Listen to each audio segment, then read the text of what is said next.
Bahamas at Sunrise was recently in Eleuthera and spoke with AMMC, the Antiquities, Monuments and Museums Corporation, about the creation of the National Museum of the Bahamas. And so one of the things that we've done is we've created the concept of the National Museum as a hub with spokes throughout the Bahamas. We have Collins, for example, Collins House, which is the old Ministry of Education, the old St. Andrew's School. It's the central museum. And we're very fortunate that first phase should be starting within the next 2 weeks. And so we're going to refurbish the old house.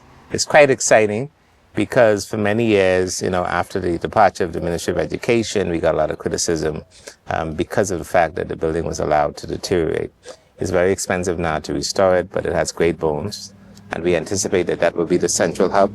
And we have 6 acres of property around it. And all of that is going to be curated as a part of the National Museum. But Fort Charlotte, Fort Montague, Fort Fincastle, the Water Tower, which is on its way to completion.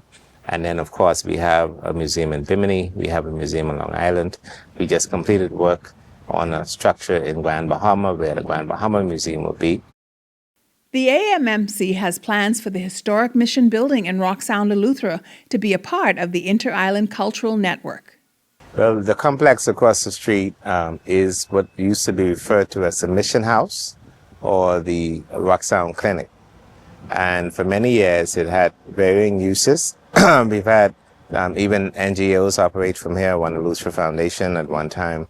And we had a relationship at the National Museum, AMMC, to really partner with the community in a number of initiatives, including there is, for example, a computer lab and a library set up in the building.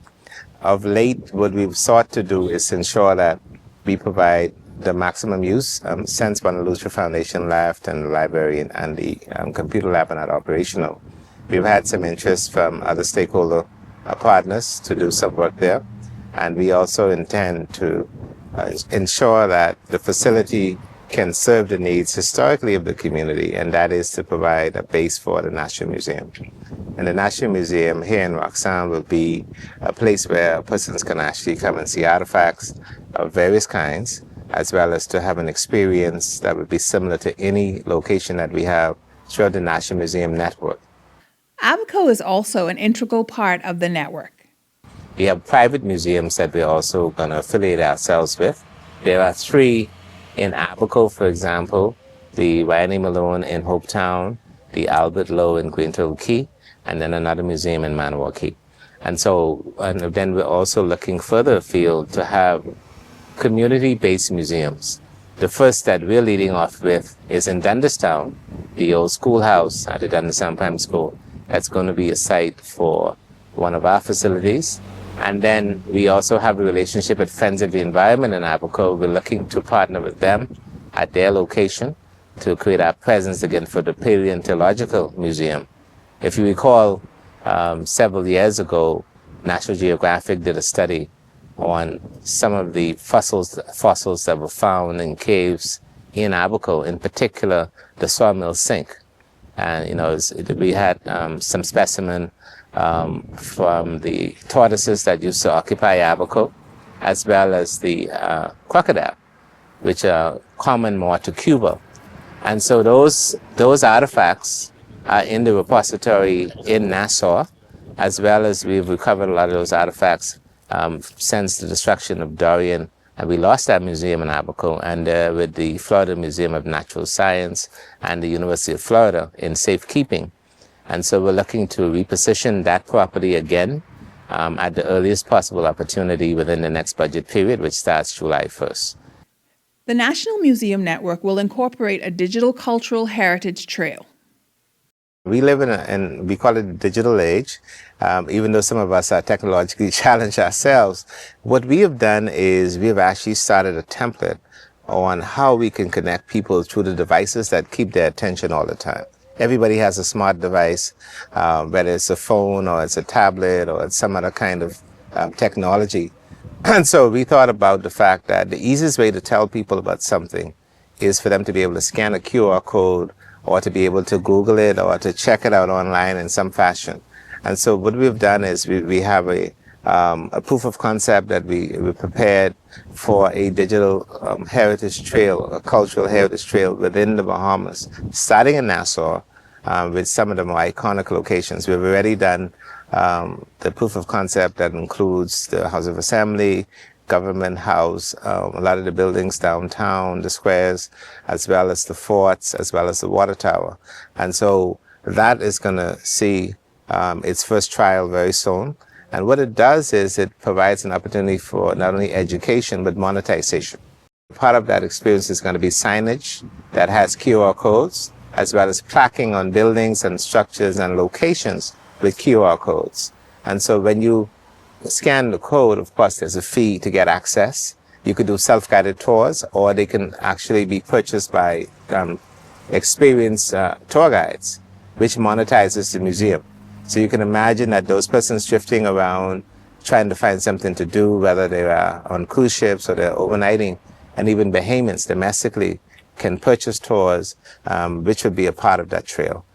In addition to the islands, the Heritage Trail will also include historic underwater sites. And beyond that, we also have the underwater cultural heritage. Right now, we have some licensees operating, and we have artifacts being brought up, which represent a lot of the history of trade that involved the Bahamas in some fashion, both traversing our waters and had some misfortune. And so persons now are beginning to recover artifacts on a consistent basis. And we have an exchange relationship where there's a 50-50 turnover of those things, which we store in safekeeping in our repository and at the central bank. And so we're hopeful that we could expose them to the light of day. But then that's a history all by itself. There's a Maria, other ships of some fame that went down in either the 17th or 18th century, even earlier. And so those are the kinds of experiences that people will be able to get in a museum throughout the Bahamas. So it doesn't matter whether the ship is off Long Island or it's off Abaco. We're intending to have those conversations and to really connect people with the heritage of the Bahamas in a real way. The AMMC also envisions offering living history experiences starting with Bennett's Hill. Bennett's Hill, most Bahamians don't know, is the highest point in New Providence. It's actually 100 feet above sea level, and it has the highest landmark, the iconic water tower. The water tower has been out of operation for close to 3 decades, and that has deprived a lot of people of that experience. It's been refurbished, and we're very lucky that it's very near completion, and when it opens, it gives a whole new perspective to New Providence, because you get a panoramic view of the entire island from the top. That experience is going to be curated as a part of a general experience.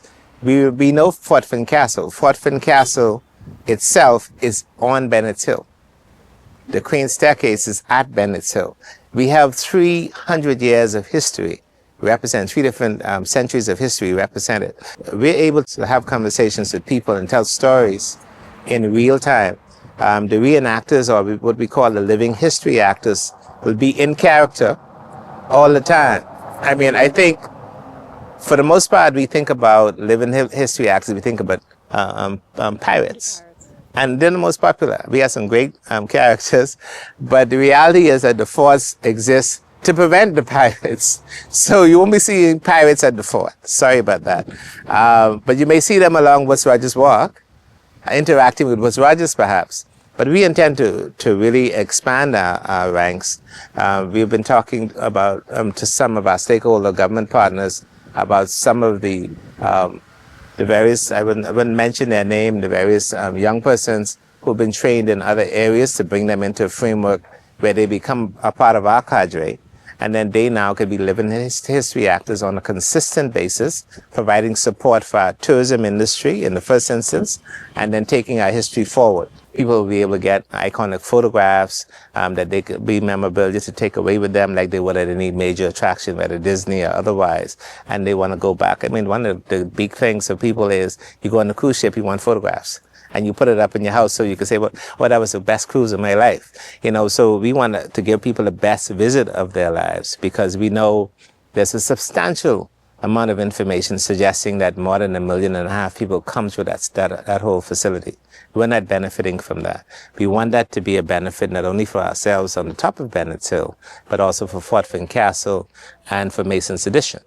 for that whole complex to become a connected network where culture could be shared. For more information, visit AMMC on social media. For Bahamas at Sunrise, this is Suzette Parker.